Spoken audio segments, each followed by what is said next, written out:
Hi guys, it's Mrs. B. I am here on a nice sunny day in my dining room at home doing some art projects for you guys, getting some things ready.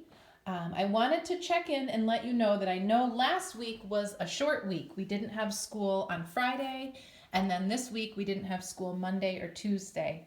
So, if you didn't have a chance last week to do your art project that I put on your Google Classroom, this is your time to make sure you get to that over the next couple days. So if you didn't do your art project, make sure you check it out, give it a try, and then when you're done, be sure to click mark as done so that I know you tried out the art project for the week. If you already did your art project, I'm posting an optional lesson that you can do this week for something fun. And of course, I love seeing photos of your work. So if you want to show me, even though this is optional, you're welcome to send Mrs. B a photo of your work or tell me about it in your comment. So what we're going to do is use shapes we know to draw the Saybrook Breakwater Lighthouse. So if you want to make this lighthouse, it looks pretty complicated, right? And I Googled the Saybrook Breakwater because I think it's a really pretty lighthouse, and I found this picture. I also found this spectacular sunset photo. In art, when there's a very bright light behind something and it makes the subject look black, just like this, even though we know that's not black in real life, it looks that way because of the bright sunset. We call that a silhouette. So you could decide to do yours as a sunset silhouette, or you could just zoom right in on the lighthouse, like this one. I kind of like where you can see the rock jetty, so I chose this one for my picture. And to make this, even though it looks pretty complicated, it's just shapes you know. We're going to need to use our vertical line and our horizontal line, and both of them are straight. A tall trapezoid and a short trapezoid.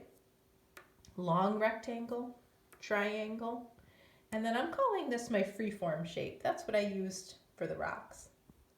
So when we make a picture of the land, a landscape, an outdoor picture, my friends who made landscapes last week for your Google Classroom lesson, you know that you always think about where your horizon line is, where the sky and the water meet. So I start by sketching my horizon line.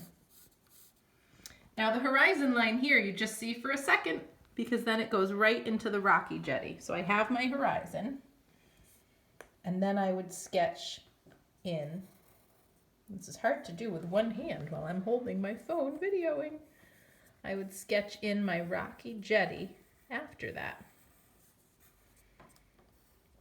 And the water comes up straight against the bottom of it.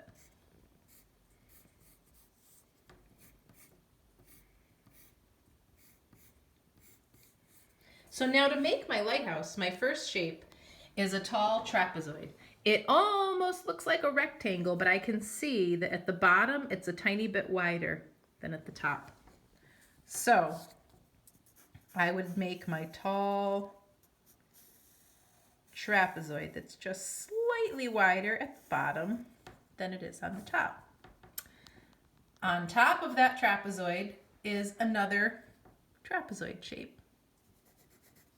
So just slightly smaller at the top. And on top of that is a rectangle and a triangle. So I'm adding my rectangle and my triangle with a little ball and a pole. Then I'm going to go in and add my railings. So thankfully there's railings, so if you're up there looking out for ships, you're safe and you're not going to fall off. So my railings go across to keep everybody safe. And then I have railings on the top here. And then my windows, let's count them. 1, 2, 3, 4. That's how many I can see in the front, and there's more on the sides. So I'll start with my bottom one. They're rectangles, and the bottom one is curved, but the other ones have kind of a triangle on top. So I have my window with a curve, and then I have a rectangle with a triangle, rectangle with a triangle, rectangle with a triangle. And then I'm going to add my little ropes around the bottom. There we go. So then your next job is to go in and add the detail of your rocks, and those are those free-form shapes we talked about when we were talking about the shapes we would need. And then you can choose how you color this in.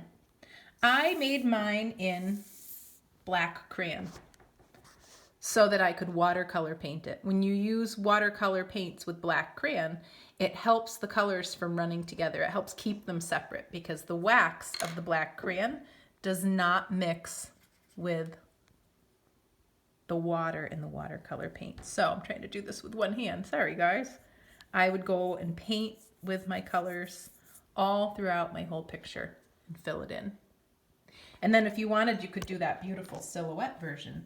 And then you would not be using much blue at all. You'd be using what? Mostly beautiful oranges and yellows with like a little purple maybe in the front. So if you have not finished your art projects from last week, please feel free to use this Wednesday, Thursday, and Friday to do those art projects, and go ahead and click mark as done so I know you've done them.